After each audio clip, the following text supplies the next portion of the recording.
just we have to add a 10% for a duct leakage or infiltrations. Hope you enjoy this video. As for English, we can see here I designed this one. You have to calculate the duct size by the duct calculator. I will be later on in next video. I have to calculate how the duct will calculate this one. So you can see here in this room we have provided a 1.5 ton 18,000 BTU. So I have to start in Hindi as well. So my friends, we can Hindi, we continue with me and I will be explain everything.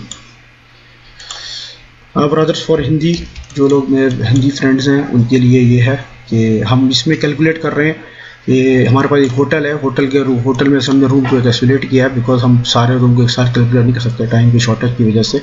तो ये आप देख लें कि हम cooling load किस तरह निकालते हैं। तो ये कूलिंग निकालने के लिए एक रूम को मैंने यहाँ से निकाला, ये होटल है, ठीक है। तो इसमें हमारे पास क्या क्या चीज़ें आ रही हैं देखें। इसमें हमारे पास एक रूम है, इसमें ये जो एरिया है सन एक्सपोज है, सन से ये डायरेक्ट इंटरनेट कनेक्ट है और ये सन से कनेक्ट नहीं है, ठीक है। तो हमने क्या किया है, इसको साउथ ले लिया, ईस्ट ले लिया, वेस्ट ले लिया और नॉर्थ ले लिया। अच्छा, डोर को हम इसी में ले लेंगे, ये ऑलरेडी एक्सपोज एरिया नहीं है, तो डोर को हम जो वॉल से ही कंसीडर कर रहे हैं। 12 इंच का वॉल है हमारे पास, ठीक है, और 2 विंडो है 3/4 का, ठीक है। इसमें ये है, तो हम ईस्ट वेस्ट नॉर्थ साउथ ले लेते हैं, ठीक। इसमें हमारे पास नॉर्थ और साउथ जो एरिया है वो हमें सन एक्सपोज एरिया है। 13/13 का रूम है, ये 13 फीट बाय 13 फीट का एक ये होटल का रूम है, ठीक है। तो इसको हम कंसीडर करेंगे, ठीक है। इसको हम किस तरह डिज़ाइन करेंगे देखें। अच्छा, ये अपनी अपनी सिटी के हिसाब से होता है। मैं रियाद में रहता हूँ, रियाद सिटी के हवाले से मैं आपको ये एक्सप्लेन कर देता हूँ। अच्छा, रियाद का जो मैक्सिमम टेम्परेचर हमारे पास है इन जून में 4 o'clock हमारे पास 46 होता है, 46 सेंटीग्रेड होता है। तो हम इसको फॉरेनहाइट में कन्वर्ट कर लेते हैं, 13 हो गया। सो ये हमें चाहिए 72 means 22 centigrade. So this is 135 इसका डिफरेंस 41 का आ गया, हम माइनस करेंगे इसको, ठीक है। तो रूम का साइज 13/13 है, तो ये आपका 169 आ गया इंटू हाइट को प्लस करेंगे, मल्टीप्लाई करेंगे, तो ये फिट्स में हमारे पास क्यूबिक फिट में आ जाएगा 1690, ये वॉल्यूम आ गया इसका। अच्छा, ये विंडो साइड है, आपका साउथ विंडो है। उसके बाद आपके पास साउथ विंडो हमारे पास 2 विंडोज़ आ रहे हैं 3/4 के। तो हम इसको मल्टीप्लाई कर लें तो 12 स्क्वायर मीटर आ गया।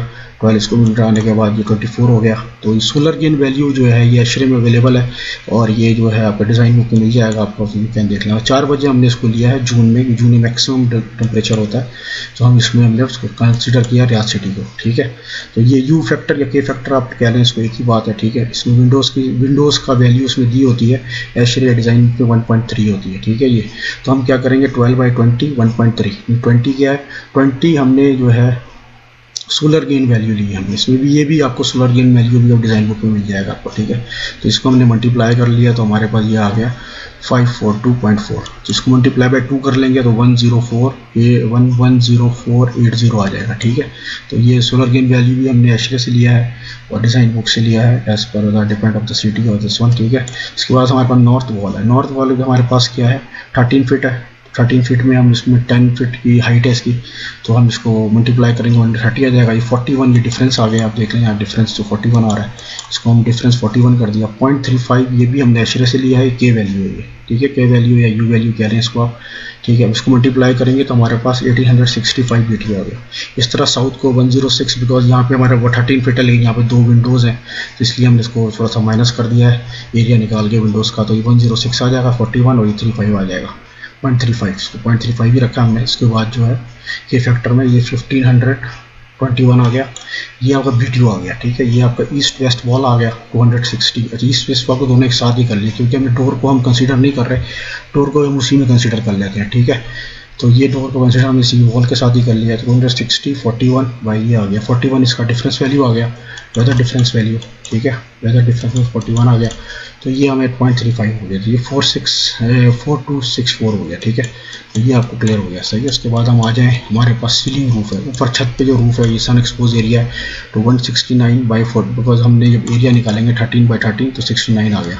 तो ये छत का जो एरिया है हमारे पास ये 169 आ गया। 41 हमने इसका डिफरेंस वैल्यू है आपके पास है, सही है, रियाद सिटी का। तो 160 ये आपको अप्रॉक्सीमेट 0.4 इसका फैक्टर है, ये सन एक्सपोज है, तो इसमें हमने 0.4 ले लेते हैं इसको हम, ठीक है। तो हम इसको जो 0.4 ले लेंगे तो ये आपका अप्रॉक्सीमेट आपका ये आपका 2771 आ जाएगा, 0.6 आ जाएगा। इस तरह फ्लोर का 169 सेम है, रूफ और फ्लोर सेम होता है, 41 डिफरेंस आ गया। इसकी वैल्यू जो है 0.12 as per ASHRAE, as per the design codes, ठीक है। तो ये आपको डिज़ाइन बुक से मिल जाएगा, ये आप देखेंगे या गूगल पे मारेंगे आपको मिल जाएगा। तो ये 831 आ जाएगा, ठीक है। अच्छा, पीपल कितने काम कर रहे हैं? पीपल हमारे पास एक पर्सन में हमने 255 वीडियो होता है हमारे पास, सही है। हमारे 2 पर्सन है तो 2 पर्सन के अप्रोक्सीमेट 510 हो जाएंगे, ठीक है। हमने एक कमरे में 2 बंदों को रखा है, तो इसके हिसाब से 2 पर्सन हो गए, ठीक है। अच्छा, ये लाइट वर्क्स 255 होता है और हेवी वर्क्स आपका 653 होता है। जैसे कि जिम है या कोई फैक्ट्री या वर्कर काम कर रहे हैं तो वो हेवी वर्क में आ जाता है, या कोई डांसिंग क्लब है उसमें हेवी वर्क में आ जाता है, तो 653 रखते हैं। हमारे पास ये लाइट वर्क है, लोग आएंगे स्टे करेंगे और चले जाएंगे, ठीक है। तो इलेक्ट्रिक प्लग भी हम लेते हैं अप्लायंसेस के लिए, तो प्लग को हम काउंट कर लेते हैं। एक प्लग हमारे पास 125 वॉट का होता है, ठीक है। हमारे पास 3 प्लग हमने यहाँ रखे हैं, तो इसको 3 से मल्टीप्लाई 5 कर देंगे तो ये 375 आ जाएगा, वॉट आ जाएगा, ठीक है। 375 वॉट के साथ हम इसको मल्टीप्लाई कर लेंगे, 375 बाई इंटू बाई 3.41 इसका के फैक्टर है। ये भी के फैक्टर है, ये आपको मिल जाएगा डिज़ाइन बुक से एशरे से गूगल पे लिखेंगे आपको मिल जाएगा। तो ये वीडियो आ गया 1125 वीडियो। सो आप सारे जितने वीडियो हमने निकाले इन सबको प्लस कर लें आप। जैसे ये हमने विंडो का 1400 आ गया, इसका ये आ गया, इसका ये आ गया, ये आ गया, और इसका ये आ गई वैल्यू आ गई, इसकी वैल्यू ये आ गई 510 आ गई, और इसकी वैल्यू 1000 आ गई। इसको टोटल कैलकुलेट करेंगे सो ये हमारे पास 14,625 वीडियो आ गया। 14,625 में हम 10% हम ऐड कर लेते हैं, क्योंकि उसमें हमारे पास समटाइम जैसे डक लीकिंग होती है, समटाइम वॉल में लीकिंग होती है, पुराने घर होते हैं उसमें भी लीकिंग होती है, तो हम उसको कंसीडर कर लेते हैं इसको 10%। तो ये 1 टन में वीडियो में करके ये 14 था, उसमें आप कर लें 1600 वीडियो आ जाएगा। ये जनरल कॉन्सेप्ट है। आपके पास एक फॉर्म होता है, उसको भरना पड़ता है, उसको देखना पड़ता है, वो फॉर्म आपको इंटरनेट से मिल जाएगा, लेकिन कैलकुलेशन इसी तरह होती है ये। तो आपको ये सारी कैलकुलेशन नज़र आ गई आपको। अब हम इसको ड्राइंग की तरफ आ जाते हैं। अब ये देखिए, इसमें मैंने 1.5 टन लगा के 18,000, क्योंकि हमारे पास 1600 वीडियो का कोई एफसीयू मिलेगा नहीं, तो हमने एफसीयू तो यहाँ ये लगा दिया है। यहाँ फ्रेश एयर होगा तो वो उसकी ज़रूरत नहीं है हमें ये फ्रेश एयर कैलकुलेट करने की ये एफसीयू के लिए। तो काइंडली सब्सक्राइब माई चैनल करें, और होप आपको अंडरस्टैंड होगी दिस वीडियो लंबी हो गई है, लेकिन इसको एंड तक देखें, ये बहुत ज़रूरी है लर्निंग के लिए। तो ये देखें आप सब चीज़ें आपके सामने इस रूम का। अच्छा, ये हमने थर्मोस्टेट्स हम डोर के साथ लगाते हैं ताकि इजी रहे, प्लग स्विचेस के साथ लगाते हैं, ठीक है, कंट्रोलिंग के लिए। तो ये आपका है, सब्सक्राइब करें मेरे चैनल को और बेल का बटन प्रेस करें। और व्हाट्सअप ग्रुप मैंने बनाया है, अपने नंबर वहाँ छोड़ें तो मैं आपको ऐड करूँगा व्हाट्सअप ग्रुप में, तो आप वहाँ मुझसे डायरेक्टली कांटेक्ट कर सकते हैं। बहुत सारे इंजीनियर्स वहाँ पे ऐड हुए हैं, तकरीबन 50-60 तो हो चुके हैं अब तक। तो वो सब आपको क्वेश्चन आंसर्स होते हैं और बड़ा अच्छा रहता है कि आपको जो भी कन्फ्यूजन होती है आपको वहाँ पर क्लियर हो जाएगी। Thank you, keep watching my channels and subscribe and press the bell button as well. Thank you, bye bye. Finally, more CHW system. This is a question where almost all engineers ask while interviews. Hi viewers, I am Afreen Ali.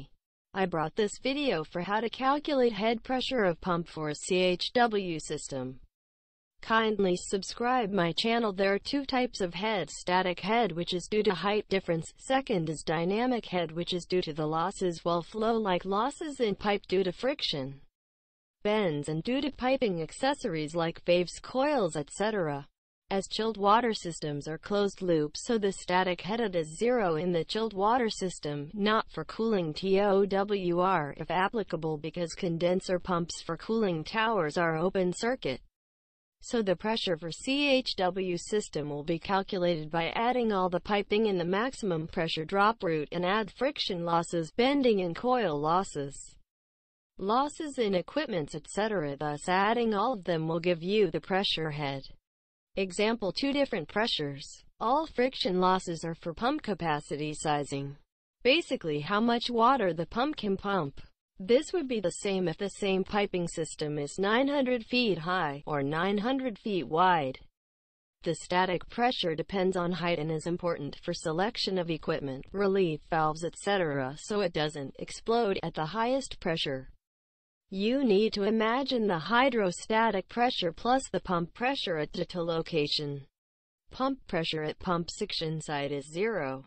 At discharge the max what the pump can do. Assume someone overrides the VFD.